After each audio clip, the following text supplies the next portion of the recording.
Hi, and welcome to the show. Subscribe at kevinmd.com/podcast. Today we welcome Jonathan Fisher. He's a cardiologist, and we're going to talk about his book, Just One Heart, a cardiologist's guide to healing, health, and happiness. Jonathan, how are you? I'm doing great, Kevin. I've been such a fan of yours for about a decade now. So thanks for fighting the good fight and getting our word out there into the world. Oh, thank you so much. I really appreciate that. I see you a lot on LinkedIn as well, on my LinkedIn feed. Congratulations on your book, and we'll talk about that. So, tell me about a little bit about your story for those who don't know you, and what are some of the reasons you decided to write this book? I'm from a medical family. Dad, who's still alive, he's almost 100 years old, Wow. living in the house I grew up in, and that house was the town doctor's office. So town people would come into the first floor of my house. They would meet the secretary on the ground floor, and they'd see my dad. And he was the cardiologist, the oncologist, the hematologist. So in my house still, we have a treadmill from the 1950s and 60s. He used to spin his own blood, do his own chest x-ray. It was back in the day. Yeah, yeah. And one by one, all of my brothers and sisters, and there's 6 older brothers and sisters, went with dad on house calls. His doctor's bag was in the back from the 1920s. And I saw them ahead of me and I said, this looks awesome. I want to be like my dad. I want to be like my brothers and sisters. I want to help other people.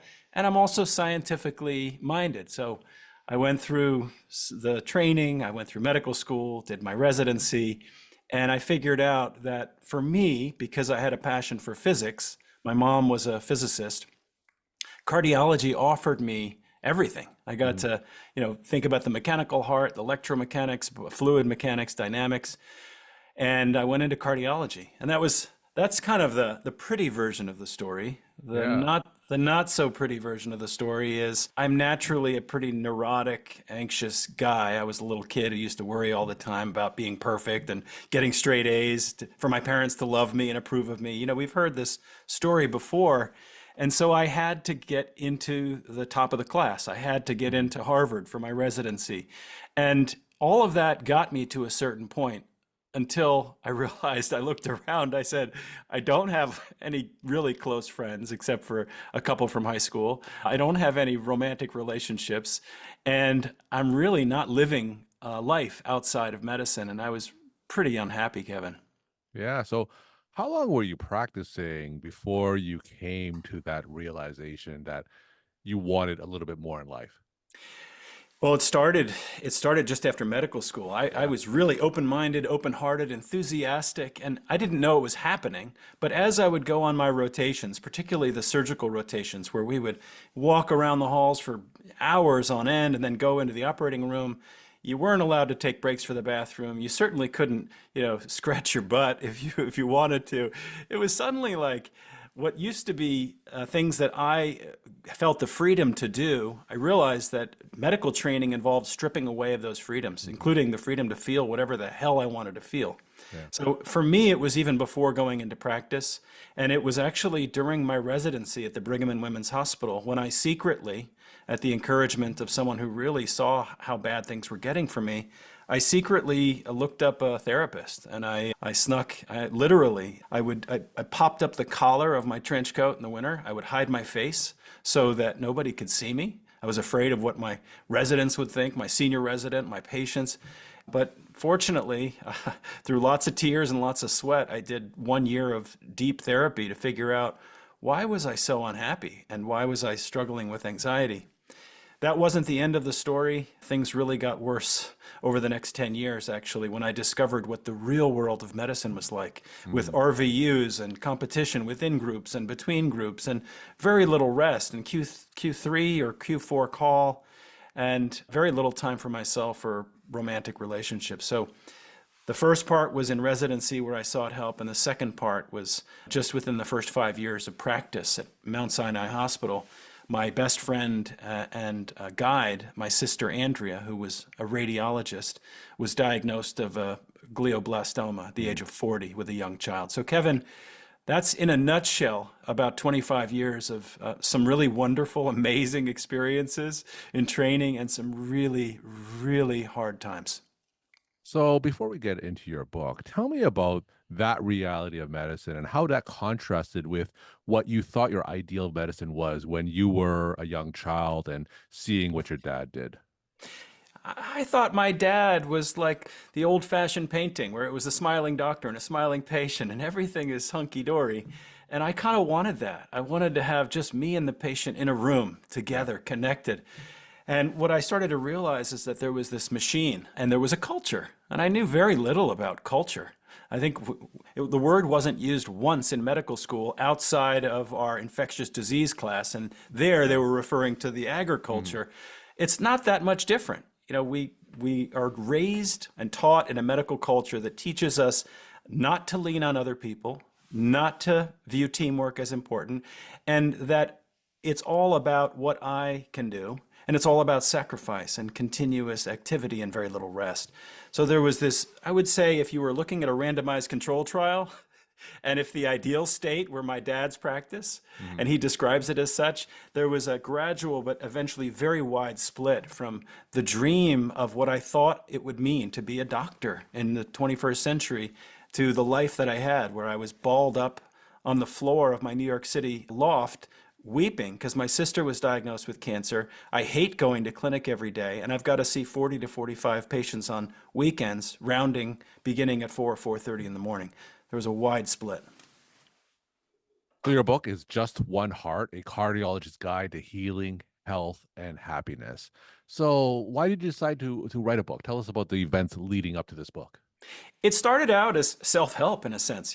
My therapist, I think, 20 years ago said, why don't you keep a journal? So I started Yeah. writing a journal, and I've got lots of journals back there. I've got more than 2,000 notes that I've collected doing personal therapy, what's called cognitive behavioral therapy. I learned to look at my anxious thoughts and look at what was keeping me from the life that I wanted.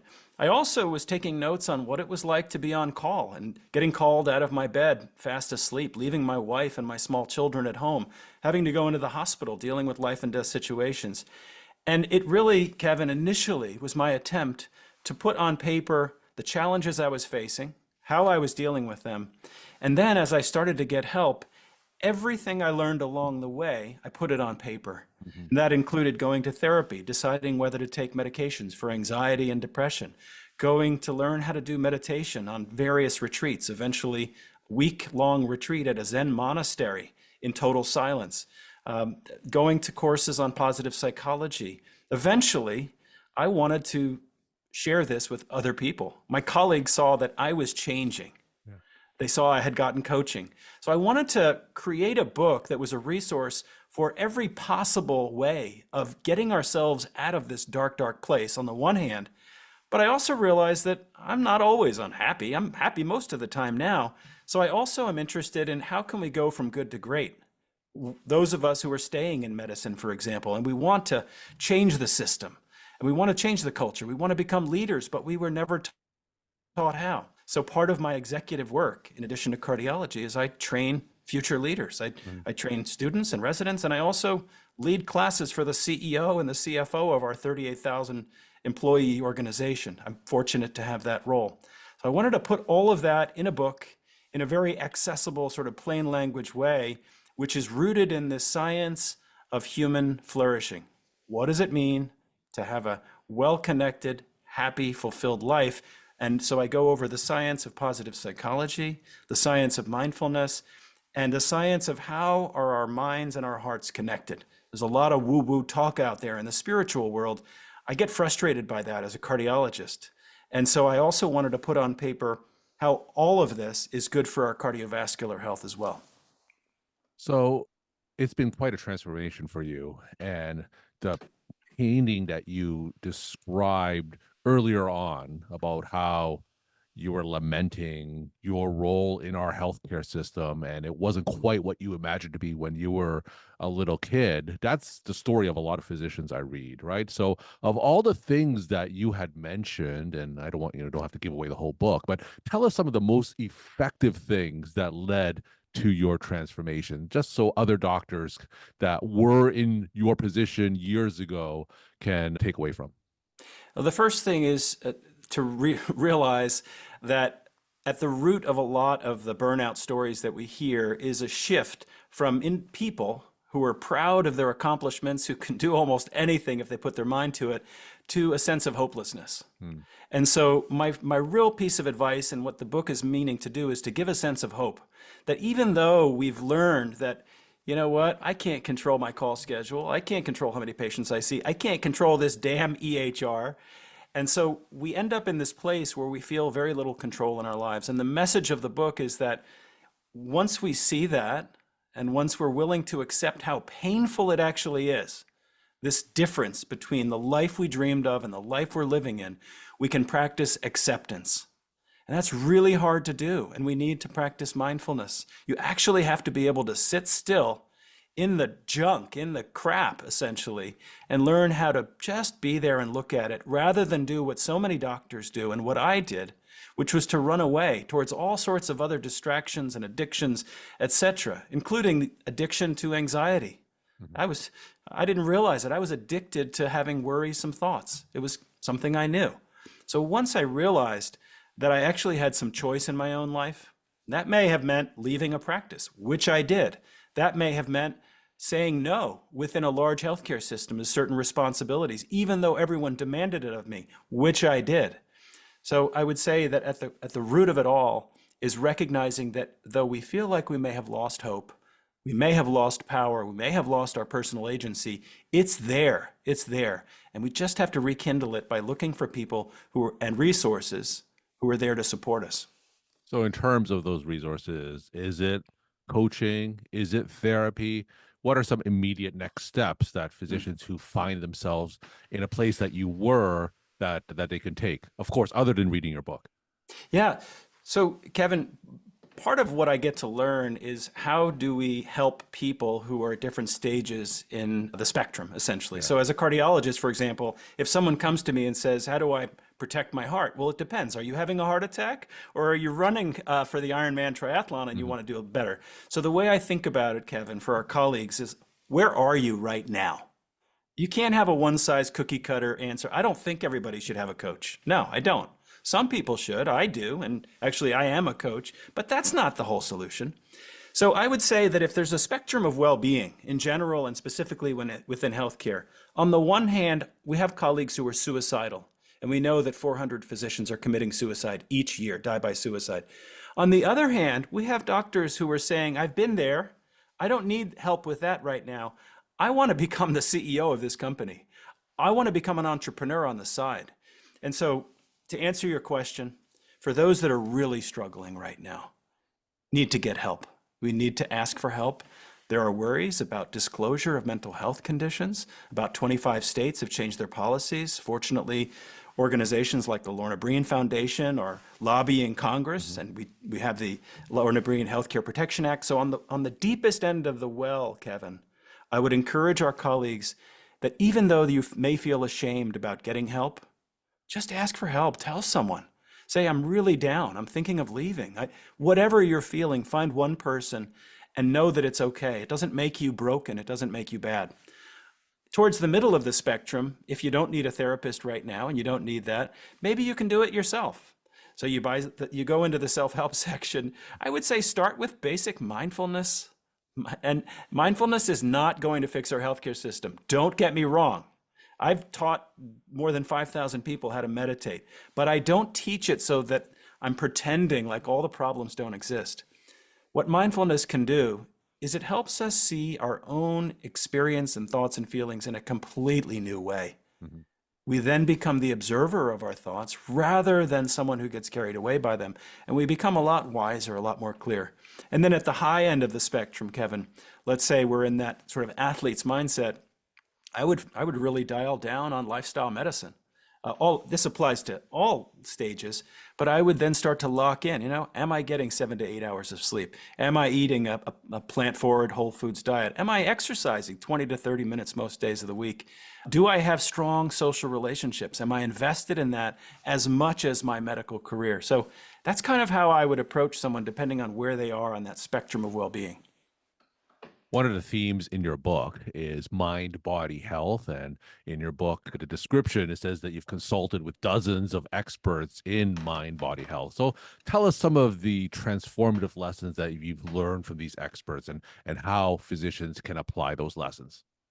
I interviewed more than 55 experts. I thought I was going to sit down and write a book, Kevin. We have a lot of people say, I'm going to write a book and I'm just going to put it on paper and put it out there. That's not how this happened. I thought that was going to happen, but the first 9 months of this project actually was just me setting up my calendar and reaching out to people in kind of a courageous way. You know, the chairman of mind body medicine at the Herbert Benson Institute at Harvard, Gregory Friccioni, Dr. Dean Ornish, godfather of mind body medicine, people who are in the mindfulness space. And so I set up 55 interviews, so 55 hours of interviews before I wrote the book. And so to pick a single person, I'll pick Gregory Friccioni, who's the director of the Mind Body Institute at Harvard. And he wrote a book himself about the connection between emotions and our heart health. Now, that's my lane, right? I'm a cardiologist. Yeah. So what the heck's a cardiologist doing talking about this stuff?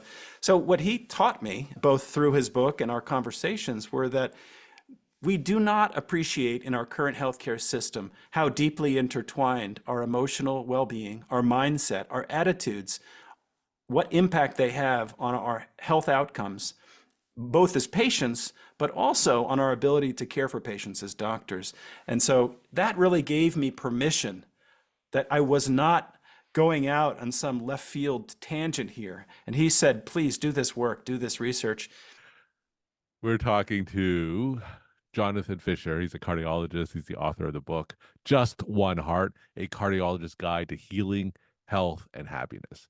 So, Jonathan, you've taken a fascinating journey through your career and you've made a lot of changes, obviously shared your lessons in this book. Let me just simply ask, how are you today? I'm great. I'm energized, Kevin. I'm energized because right now, this is the most important moment in my life. I've got a wife. I've got 3 children. One went off to college. I'm a self-published author who was recently approached by HarperCollins, one of the biggest companies, to distribute the book to 1 billion people in India. I've got a lot of really cool things going on in my life. I just exercised and I try to walk the walk. But in this moment, Kevin, I'm talking to a physician who I've admired and respected for a long time because you took a stand for what was important. And so the big picture is I get to do work that I love. I was on call for 4 days and 4 nights last weekend through Labor Day, called in twice for life-threatening emergencies. The next 2 days, I put on my executive hat, looking as the clinical physician executive for a team of 38,000, how we can help nurses and doctors who are in trouble. And now, on the day that I've carved out for myself, which is Fridays, I no longer work for anyone but myself, I get to do what I love, which is I get to talk to you. Fantastic. And is this the career that you imagined as a physician, being more in control? This is absolutely. I mean, I could never have imagined the career that I have right now. I could never have imagined it 20 years ago, but 5 years ago, I wrote it down on paper and I said, this is what I want. This is when I was still full-time. And I said, this is how I want my week to look. And I want one day for myself. I didn't think it was going to happen. I didn't know how, but I decided it was going to happen. And we're here today. All right. And we'll end up with some of your take-home messages that you want to leave with the Kevin MD audience.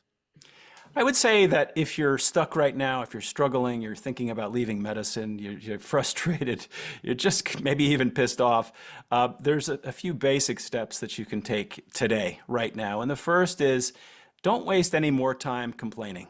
Don't waste any more time fighting or cursing the system or cursing the third-party payers or cursing the EHR. Don't waste any more time. Instead, can you just accept the fact that it kind of sucks? And just be with the suck for a while. So that's the first thing. The second thing is, once you can do that and just accept it and say, I'm not going to make things worse by fighting it, can you learn a new skill so that when you get frustrated and angry, whether it's at your colleague or at your spouse, can you learn some basic skills about how to calm yourself down in the moment and to reframe your thoughts, whether it's breathing techniques, cognitive behavioral therapy, mindfulness, yoga, whatever it is. I go through all those in chapter 6. And then the third thing I would say is once we've done those first 2 steps, Can you remember what it was like when life was free and full of possibility?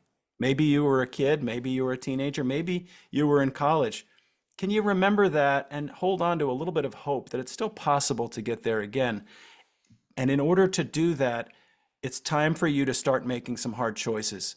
What kind of emotions do you want to feel every single day? What kind of emotions do you want to feel? Do you want to continue with resentment, frustration, and doubt? Or do you want to feel love, connection, and purpose? It's totally up to you. The book is called Just One Heart, a cardiologist's guide to healing, health, and happiness. Jonathan, thank you so much for sharing your story, time, and insight. And thanks again for coming on the show. It's my pleasure. Thank you so much, Kevin. Keep up all the great work.